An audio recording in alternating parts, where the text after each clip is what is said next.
Okay, so I'm back with another FAQ that I often get is how much should I eat, like protein versus fat versus carbs if I have weight to lose? And I'm not talking about like that last 5 to 10 pounds, although the answer is probably pretty similar, but more so if you have like 20, 30 pounds, maybe more to lose, and you're frustrated, you feel like you've done everything and you don't know where to start. Like, what should you even do?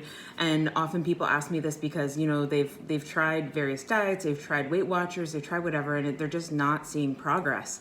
So often people think like, okay, I got to cut back on the carbs, I got to cut carbs out.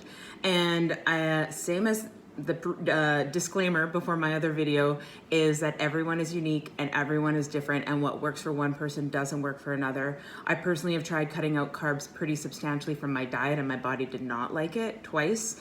So I don't do that because I know that doesn't work well for my body. Whereas I have other friends who eat a very low carb diet as a long-term, just as their lifestyle, and they're fine on that. So some people do react positively to reducing carbs in their diet. But really what I would suggest is to track your food just for like 3 or 4 days, a week at the most. I don't feel like tracking your food on a long-term basis is a strategy that's sustainable.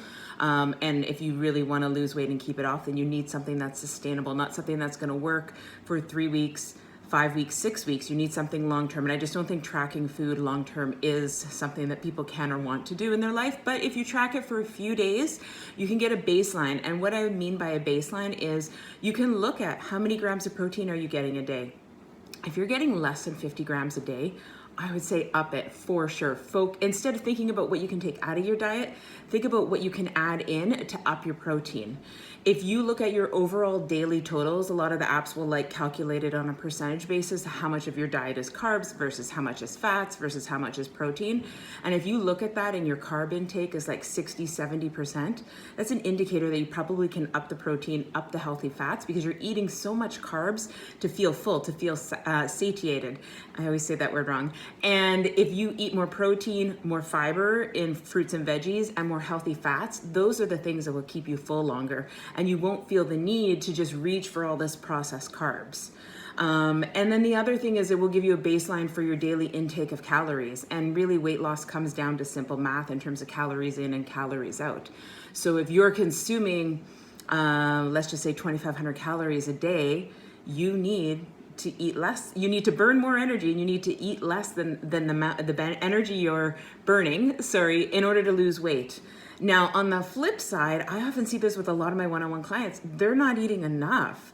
They're, 5'7", 5'8", and they're eating 1,200 calories, and that's barely enough if you just sit on the couch and watch Netflix all day, because your body needs a base level of calories just to do the regular processes that your body so magically does. So there's kind of two ends of the spectrum, and I don't want to go into too much detail on that, because that can be really personalized based on, it needs to be personalized based on where you're at, what your goals are, where you're currently eating, if you're under eating, overeating. But anyways, tracking for 3 to 4 days can be eye-opening to give yourself the baseline.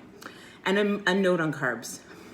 People villainize carbs. Carbs are not the devil.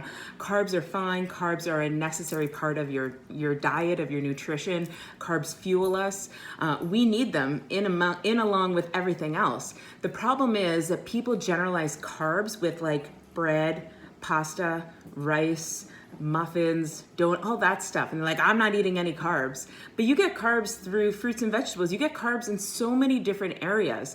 So you can reduce processed carbs. You can reduce bread. You can reduce the muffins at the coffee shop. You can reduce pasta. And that doesn't mean you have to take it out of your diet. It just means when you make your dinner, you make your dish, you have a larger portion that's protein and veggies. And then the pasta is a smaller portion, as opposed to it being like the main deal. So I think that perhaps reducing carbs is a key, but villainizing it and saying like no carbs at all, I don't think that's the answer for long-term weight loss. So the things that I would suggest once you get that baseline is to look at it, probably up your protein a lot. Most women, men could be watching this video too, but a lot of the people that follow me are women. Most women I find are under on the protein. And then up your veggies as much as you can. All that fiber and nutrients is gonna help keep you full, and it's gonna stop you from reaching for all of the processed carbs And then the third thing is minimize those processed carbs, not just carbs in general, but any of the stuff that's like quick, easy snacks, quick, easy dinners. It's high in processed stuff to keep it like from going bad. You know, if you're eating something that wouldn't expire quickly, that's a good sign that like it's probably heavily processed. They're high in sodium, which makes you retain water. And they personally, it's just not quality of food, right? It doesn't like satiate you in the same way that like a nice home cooked meal would make. And I get it, people are busy and it's hard, and sometimes you have to go for the quick option, and that's totally cool. Sometimes it's when that's the most of the time that's the problem. So people often ask me for advice on how to lose weight, and I think that they're looking for sometimes a quick answer, like what's the thing I just haven't tried? And usually the thing that people haven't tried is mastering the basics and doing it super, super consistently.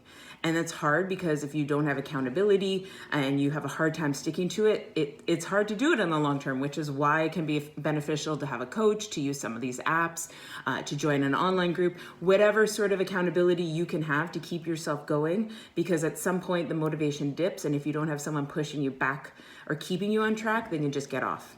Okay, I hope that's helpful. Of course, I can go into way more detail on like carbs and protein, healthy fats, all that stuff, but I don't want to make this a like 48-minute video. So if you have more specific questions, you can just shoot me an email and we can chat about that. Thanks.